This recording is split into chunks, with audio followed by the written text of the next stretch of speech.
Welcome to Indiana Diecast Racing and the continuing Round 1 action of Plethora of Party Wagons, a tournament dedicated to the Teenage Mutant Ninja Turtles and their venerated villain-vexing vehicle. As a reminder, entrants have been split into groups of 4, will rotate starting positions on each of 4 laps. The top 2 will advance, 4 points for first, 3 for second, 2 for third, and 1 for fourth. No points if they failed to cross the finish line. Today we've got Group 2 of the first round. Representing Rust Belt Diecast Racing, the Tailgate Party Wagon is driven by Frank Reich.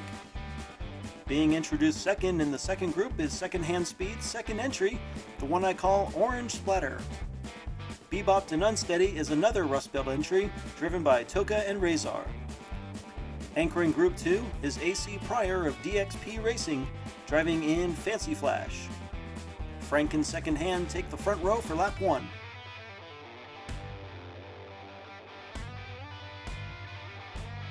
Secondhand and AC get to turn 1 first and take the lead. They stay close together, and the Rust Belt boys both spin. AC spins, and Secondhand is all over the place. Secondhand with the block, and they slam into the funnel. All 4 wagons will stop just short of the finish line, resulting in a quadruple DNF. That's gotta be soul-crushing for Secondhand, who led from the start. It was anyone's race coming past the burrow until Frank and the mutants spin out. AC just fails to make the pass going into the triangle, and despite a nice nose pivot in the final turn, he nearly steals the win when Secondhand completely loses control on the final straight.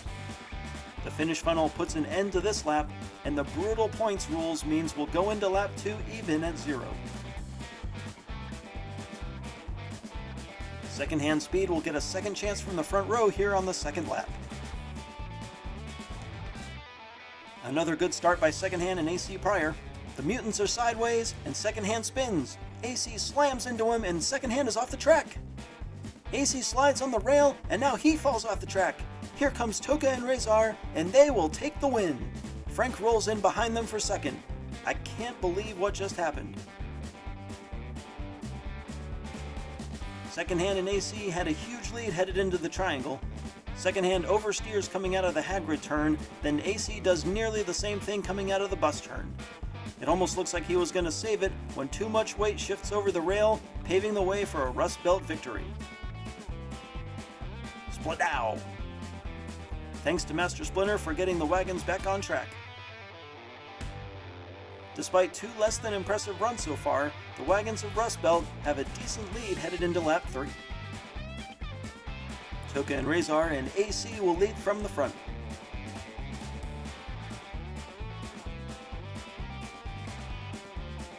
Again, AC and Secondhand win the race to turn 1. Secondhand spins, and he gets obliterated by Toka and Razor's battering ram. And AC has left the track again. Somehow Frank has gotten out front, and he and Toka and Razor trade paint on the way to the finish. No!